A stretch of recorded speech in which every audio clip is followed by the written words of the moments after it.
आप सुन रहे हैं समाचार एजेंसी ऑफ इंडिया का audio bulletin.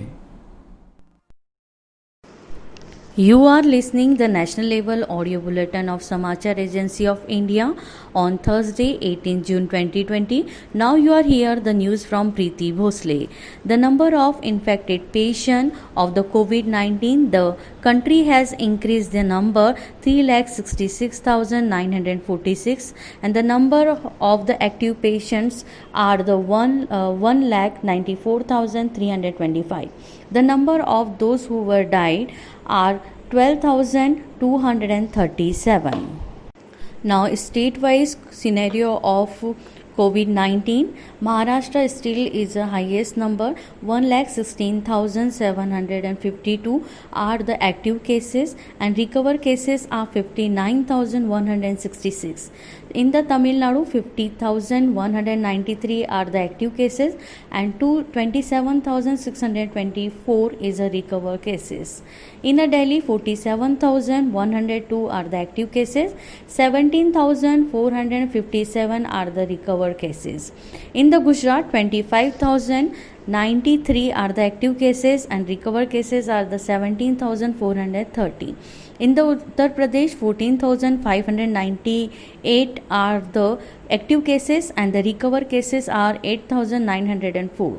In the Rajasthan, 13,542 are the active cases and the 10,467 are the recovered cases. In the West Bengal, the recovered cases are the 12,300 and recovered cases are 6,533.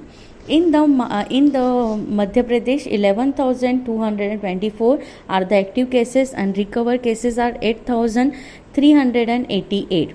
In the Haryana, active cases are found 8,832 and recovered cases are 3,952.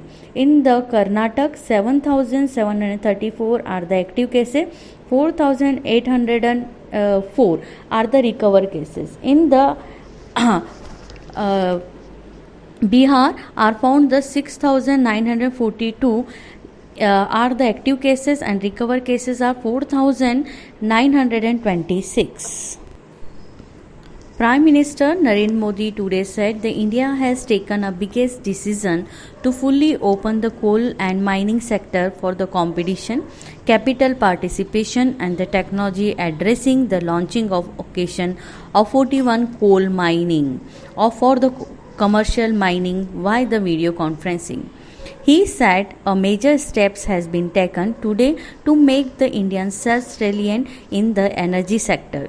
He said government is not only the launching an occasion for the commercial coal mining but also taking the coal sector out of the decades of lockdown. He also thanked the Global Committee and the member countries of United Nations for their overwhelming support for the India's membership in the UN Security Council. In the tweet, he affirmed that India will work with all the member countries to promote global peace, security, resilience and the equity. Home Minister Amit Shah has expressed his gratitude to the member of nations for the unanimously supporting India's membership to United Nations Security Council. In a tweet today, Mr. Shah said under the strong and the visionary leadership of Prime Minister Narendra Modi, India will be uphold its mantra of the Vasudhaiva Kutumbakam and the work towards the peace and prosperity of the world.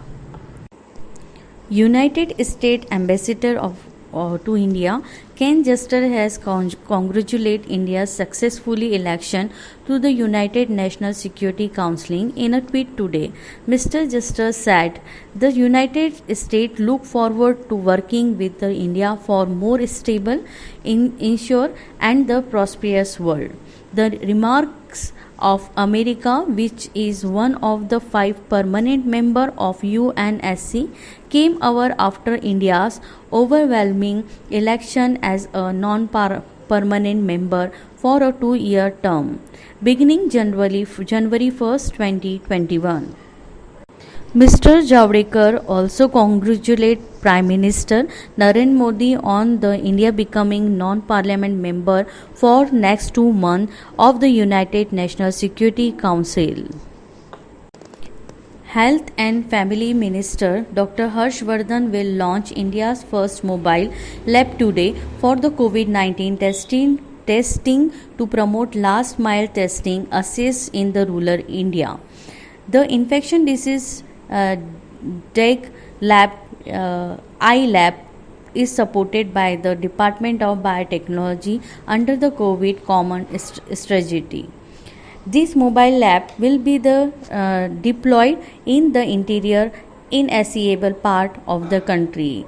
iLab has been the capability to perform 25 RT-PCR and 300 ELISA tests per day.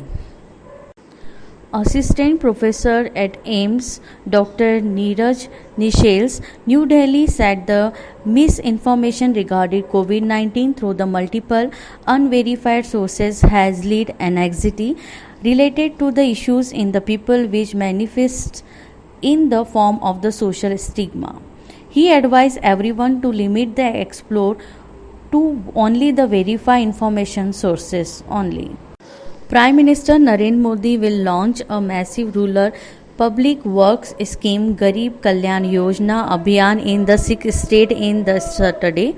The campaign aims to provide the livelihood opportunity to the returning migrant workers and the rural citizens. The campaign of the 125 days will be implemented on the mission mode. It will be involve the intensified and focused implementation of the 25 different types of works to provide employment to the migrant workers and create the infrastructure in the rural regions of the country. The scheme entails resources envelopes of 50,000 crore rupees. A total of the 116 districts will more than the 25,000 returning migrant workers across the 6 states, namely Bihar, Uttar Pradesh, Madhya Pradesh, Rajasthan, Jharkhand, Odisha, have been the chosen for the campaign, which includes 25 aspirational districts. These districts are the estimated to over about the 2/3 of such migrant workers. Finance Minister Nirmala Sitharaman today said that the public sector banks PSBs have been distributed 18,306 crore rupees to the micro, small and the medium enterprises MSME sectors. She said that the public sector banks have been the sanctioned loan worth 32,049 crore rupees under the 100% emergency credit line guarantee scheme, which is part of the Atmanirbhar Bharat Abhiyan package. You were listening the national level audio bulletin of the Samachar Agency of India from Preeti Bhosle on 18 June 2020 Thursday. We will again take this bulletin on the Friday 19 June 2020. If you like this bulletin, then you must be like it, subscribe and share it. We will be present again. Till then, goodbye.